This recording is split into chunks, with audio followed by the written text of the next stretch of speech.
예,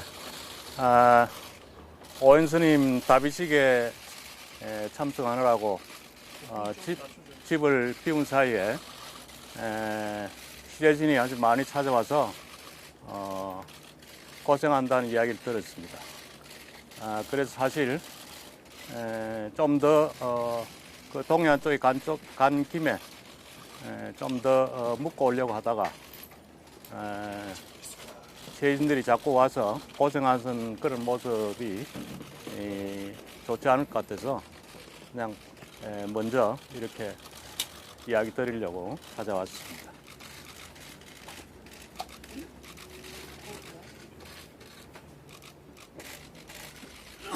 오랜만에 이 취재진을 대하니까 아주 굉장히 좀 어색하고 떨리는구만요. 여행 중이기 때문에 뭐 문서로 정리하고 글로 정리하고 할 시간이 없었습니다. 그래서 그냥 마음에 가지고 있는 생각만 정리해서 그냥 이야기를 드리겠습니다. 그렇기 때문에 좀 두서가 없을 수도 있으니까 좀 양해를 해주시기 바랍니다. 우선 무엇보다도 먼저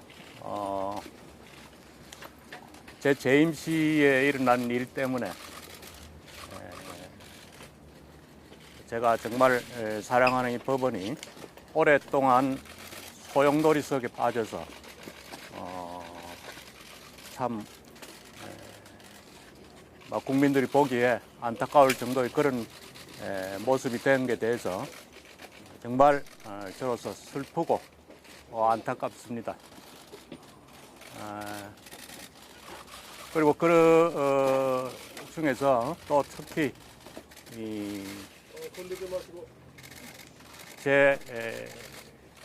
제가 있을 때 법원 행정처에서 뭔가 부적절한 행위가 있었다는 그런 지적이 있었고, 그러한 지적에 대해서 만약 그게 사실이라면 제가 그걸 막지 못한 그런 책임이 있다고 통감을 하고 있고, 그에 대해서 국민 여러분께 정말 송구스럽다고 사과 말씀을 드리고, 또 그런 일로 혹시 마음에 고통을 받은 사람이 있다면 제가 사과를 드려야 된다고 생각을 합니다.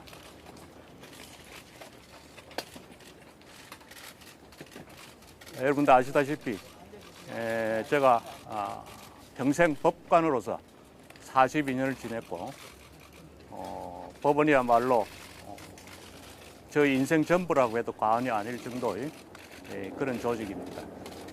이 조직이 정말 잘 되는 것이 저희 큰 소망이고, 저희 참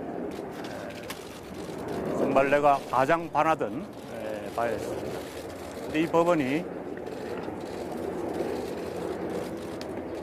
제가 확신하건대는 법원이라는 조직은 그래도 우리 사회에서 가장 건전한 조직이라고 저는 확신을 합니다. 이 조직에 대한 우리 국민의 신뢰가 무너지지 않아야 우리 사회가 발전을 하고 잘 유지되리라고 저는 항상 생각을 해왔습니다.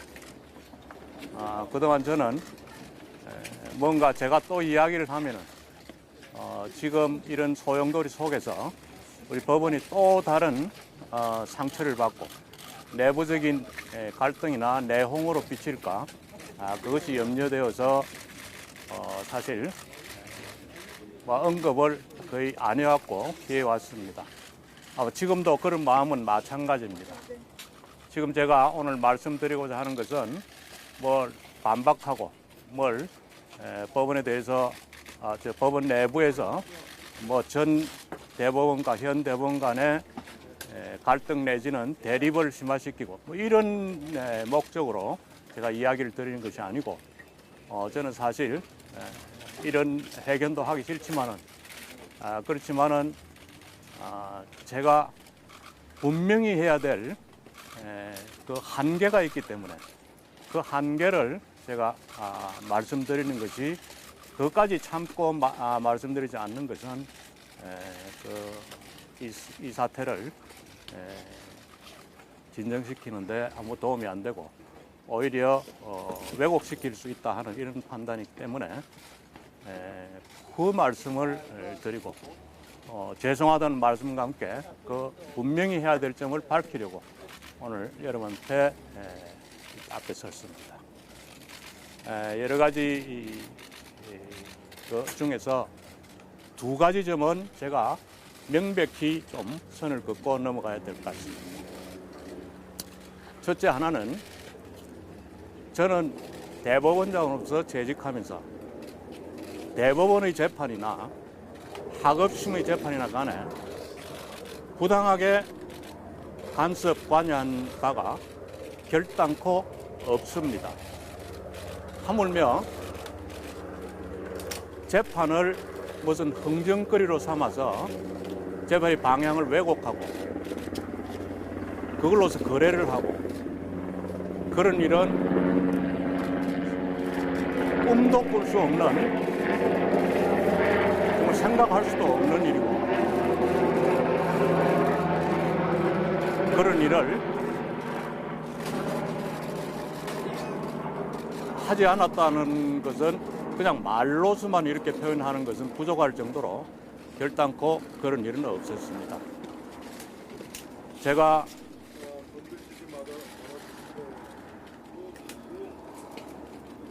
재판 독립의 원칙을 정말 금가옥조로 삼는 법관으로서 40여 년을 지내온 사람이 어떻게 남의 재판에 관여를 하고 간섭을 하고 그런 일을 꿈을 꿀 수 있겠습니까? 그리고 그러한 이야기를 하는 것은 그 재판을 한 대법관을 비롯한 법관들에게 심한 모욕이 될 것입니다. 아마도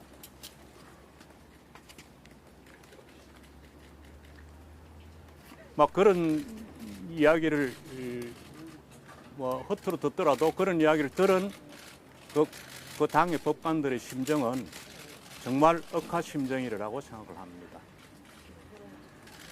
여기서 제가 단호하게 이야기할 수 있는 것은 일각에서 꼭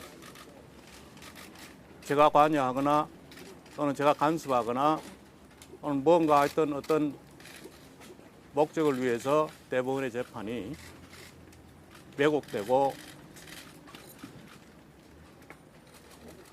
그 방향이 잘못 잡혔다 이렇게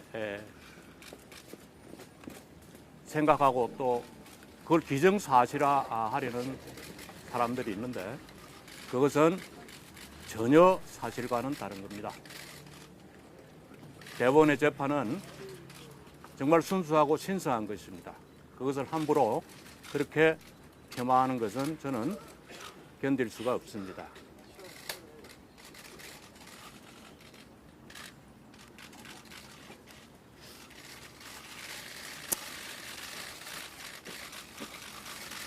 대법원의 재판의 신뢰가 무너지면은 나라가 무너집니다.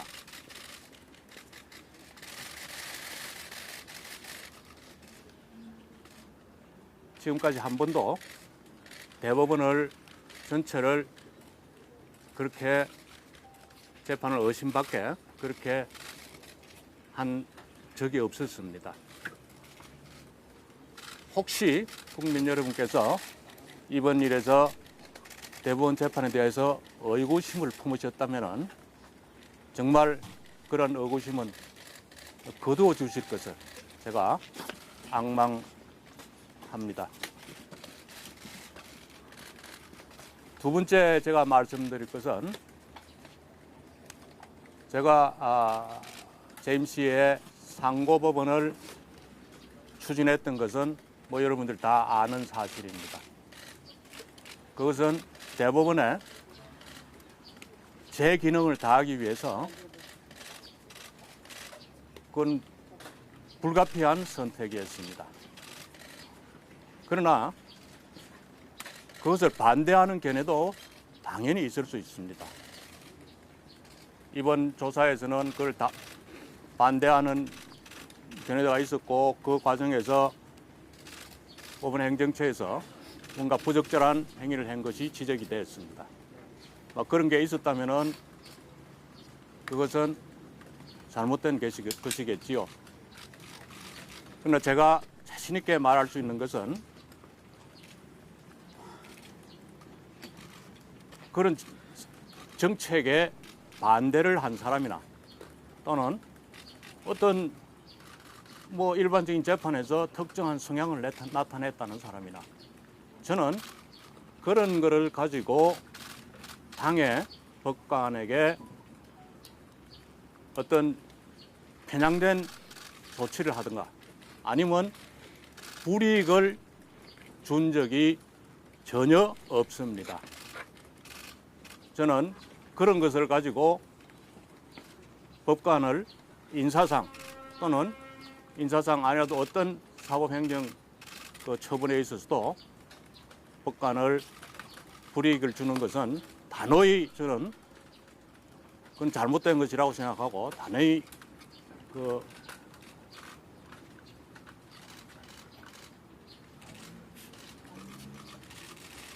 아예 그런 것은 생각을 하지 않는 그런 사항입니다. 누구라도 그것 때문에 불이익을 받은 사람, 편향된 대우를 받은 사람은 없습니다. 그런 조치를 제가 최종적으로 한 적은 없다는 것을 단연코 말씀드립니다. 이 두 가지는 제가 양보할 수 없는 한계점입니다. 어쨌든 유여하를 막론하고 제가 재직 시에 있었던 일 때문에 법원이 이렇듯 불행한 사태에 빠지고 또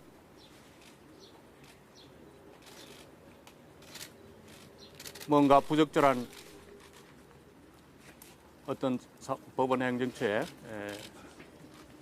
그 행위가 지적이 되고 한 데 대해서 정말 제가 사법행정의 총수로서 책임을 통감을 하고 국민 여러분께 정말 죄송하다는 말씀을 드립니다. 다만 아까 말한 두 가지 점 전혀 재판이 그에 대해서 그로 인해서 영향을 받지 않았다는 점 그리고 누구도 그런 과정에서 불이익이나 어떤 편파적인 대우를 받지 않았다는 점. 그 부분은 국민 여러분께서 이해를 하시고 법원에 대해서 전에 법원에 대해 주시던 그 신뢰를 계속 유지해 주시기를 제가 간청을 드립니다. 아까 이야기 드렸듯이 제가 지금 말씀드리는 것은 사업부에 대해서 더 큰 어떤 또 소용돌이를 일으키고 그런 것이 목적이 아닙니다. 저는 그 한계점을 반드시 밝혀야 되겠다 하는 것을 지금 여기서 그것이 주 목적이지 더 이상은 다른 목적은 없습니다. 제가 말씀드린 이 두 가지 점은 저도 위원회의 조사 결과를 언론을 통해서만 대충 접하고 있지 전체를 다 본 적은 없습니다. 그러나 언론을 통해서 본 그 조사 결과에 의하더라도 아까 말한 그 두 가지 점은 위원회에서도 그것은 인정한 것으로 같은 취지인 것으로 제가 위원회에서 같은 취지의 결론을 낸 것으로 제가 생각을 하고 있습니다. 언론 보도에 따라서 보도에 보면은 그렇다는 이야기입니다. 더 이상 그 두 가지 외에 더 이상 더 자세한 내용은 저도 사실 제대로 알지를 못하고 또 그런 상태에서 여기서 이야기 드리는 것은 오히려 사안을 더 복잡하게 만드는 것 같아서 제가 말씀드릴 상황이 아니고 언젠가 다 사태가 밝혀지고 저도 모든 것이 저한테도 다 알려질 때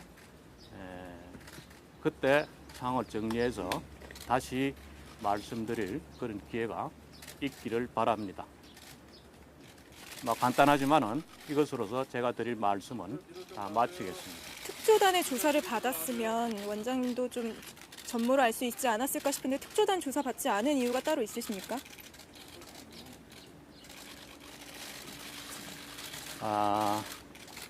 조사가 3번 이루어졌습니다. 그렇죠? 거의 1년이 넘게 이루어졌죠. 그리고 여러 개의 컴퓨터를 법사나무 일기장 보듯이 완전히 뒤졌습니다. 그리고 내가 듣기로는 근 400명 정도의 사람들이 가서 이야기를 했다고 합니다. 그런데도 사안을 밝히지 못했을까요? 저는 다 알고 있으라고 봅니다. 내가 가야 됩니까? 그 이상 뭐가 밝혀지겠습니까? 그래도 헌법기관의 수장이시니까 원장님께서 가셔서 얘기를 하면 더 명확하게 밝혀질 수 있을 것이다 이런 생각은 전혀 안 하신 건가요? 사법부에는 수많은 일이 하루에도 수많은 일이 일어나고 있습니다. 그 중에서는 저한테 보고 안 되고 넘어가는 것이 훨씬 더 많지요. 보고되는 것도 그냥 그럼에도 불구하고 보고되는 양이 엄청나게 많습니다. 그런데 그걸 내 혼자의 머리로 다 어떻게 다 뭐 기억하고 소화할 수는 없습니다.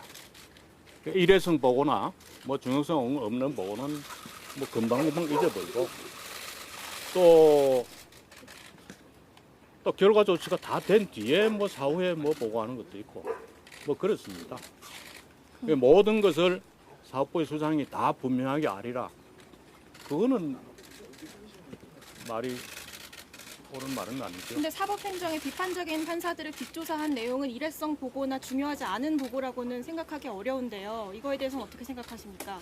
뒷조사를 했다고 하는 내용이 뭔지를 제가 확실히 알지를 못합니다. 그 부분은 제가 언젠가 다시 한번 이야기할 기회가 있으리라고 봅니다. 2015년 7월에 기조실에서 현업 말씀 자료 대통령 독대 전에 만든 자료도 검토하신 적 없는 자료인가요? 뭐 그런 거는 뭐 일회성으로 왔다 갔다 했겠지만은 내가 예를 들어서 정초에 신년 할애식에 갈 때도 다 그런 거 줍니다. 언제든지 뭔가 행사가 있을 때는 말씀 잘하라고 줍니다. 그런 걸 내가 한번 쓱 보고 그냥 버려버리지. 그럼 내리 깊이 여기고 있겠습니까? 그럼 사법부가 대통령 국정 운영하는데 뒷받침하는데 최선을 다해야 되는 곳이라고 생각하십니까? 사법부는 사법부의 기능이 있죠. 재판 결과가 대통령 국정 나오기 운영 뒷받침하는데 최선을 다하는 곳이 사법부라고 생각하시는 게 원장님 의견인지 여쭤보는 건데요. 사법부는 대통령을 도와주는 기능이 아니고 사법부 나름대로의 헌법적 기능이 있다고 지금 이야기 드린 겁니다. 독대 전의 말씀 자료 내용에 그 부분이 들어가면서 청와대와 교감을 나눈 정황 아니냐라는 의혹이 제기되고 있는 건데요. 혹시 그 문건에 대해서는 기억이 전혀 나지 않으십니까? 청와대와 교감을 나눴다는 것이 참 이상하죠. 뭔가 만나면은 그냥 덕담을 하고 뭐 이렇게 뭐 좋은 이야기로 분위기를 만들어야지요. 어떻게 뭐 싸우러 가는 것도 아닌데 그런데 뭐 화제거리가 있어야 되니까 그런 의미에서 뭔가 이게 말씀 자료라는 게 나오는 겁니다. 그러니까 그거는 뭐 그냥 이래서로 넘어가는 거지. 그게 뭐 그런 것을 무슨 공부하듯이 외우고 있겠습니까? 재판 결과가 나오기도 전에 판결이 그리고 청와대랑 대법원에 이득이 되는지 안 되는지 이런 판단이 나온 문서가 그냥 넘어갈 수 있는 문서라고 생각하십니까? 아까도 이야기했듯이 저는 분명하게 지금 뭐가 들어가 있는지 그런 걸 알지 못하는 상황에서 불확실한 이런 이야기를 할 수가 없습니다. 언젠가는 다시 이런 이야기를 또 정리해서 할 수 있겠지요. 그런 이제 더 이상 뭐 그런 문제에 관해서 저한테 이 자리에서 묻지는 말아 주시기 바랍니다. 불미스러운 일을 막지 못했다는 거에 대해 죄송하다라고 말씀하셨는데 그러면 이게 다 아랫분들이 했다고 생각하시는 겁니까? 그러니까 그게 뭔지 또 무슨 내용인지 그건 나중에 제가 파악해서 다시 한번 이야기할 기회가 있을 겁니다. 대법원에 대한 국민 불신은 거두라고 해서 그냥 걷어지는 게 아닐 텐데 지금 검찰 수사도 거론되고 있는 상황입니다. 혹시 검찰에 대한 수사 혹시 시작이 되면 받으실 의향 있으십니까? 검찰에서 수사를 한답니까? 기사 보셔서 아시겠지만 형사 조치에 대해서 대법원장 쪽에서도 논의를 하고 있는 사안인데요. 예, 그때 가서 보죠. 특조단의 조사를 거부하셨는데 검찰 조사 만약에 시작되면 거부하시지는 않으실 거란 말씀이신가요? 아니 뭐 그런 이야기보다도 하여튼 그때 가서 보시죠. 지금 미리 묻지 마시고. 예. 전 대통령 독대하실 때 그럼 상고법원 설치랑 인사권에 대한 얘기도 나누시긴 하신 건가요? 오늘 그런 말씀을 이야기를 드리려고 나온 건 아니라고 아까 이야기를 드렸습니다. 더 이상 지금 이상의 사실이 왜곡돼서 제일 중요한 재판에 대한 핵심 문제 이런 것이 왜곡되는 방향으로 자꾸 사실이 전파되고 있기 때문에 제가 그 한계점을 분명하게 하기 위해서 오늘 이 자리에 나왔습니다. 네, 그런 의혹이 계속 제기되는 거는 지금 410개 문건 거기로부터 기인되고 있는 거 아닙니까? 그 문건은 양승태 대법원 행정처에서 만든 문건이라 지금 그런 의혹이 계속 제기되고 있는 건데 어떻게 생각하시나요? 그 문건이 어떤 내용인지 그 문건을 작성한 사람과 읽는 사람하고 의미를 다르게 해석할 수도 있고 그렇습니다. 그러니까 그거를 그 문건이 이렇다 하고 단정적으로 해가지고 단정해가지고 사실을 자꾸 만들어 나가서는 안 됩니다. 그런 문건 만들라는 지시나 그런 뉘앙스의 어떠한 지시도 하지 않았는데 위에서 만든 문건이라고 생각하시는 건가요? 예, 뭐 그런 여러 가지 사항에 대해서 더 이상 제가 답변을 하지 않겠습니다. 그 부분이 국민들은 궁금하실 텐데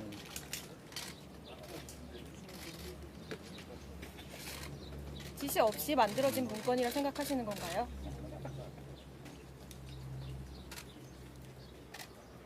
무슨 문건인지 제가 알아야 그것을 이야기 드릴 수 있을 것 아니겠어요?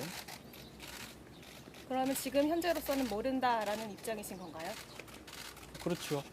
나는 아직까지 그 보고서를 본 일도 없고 도대체 그 컴퓨터 안에 무슨 문서가 들어가 있는지 제가 알 수가 없습니다. 혹시 그 어느 언론사인지 모르겠지만은 그 언론사의 사장이 지금 질문하시는 분 컴퓨터에 뭐가 들어가 있는지 다 알고 있을까요?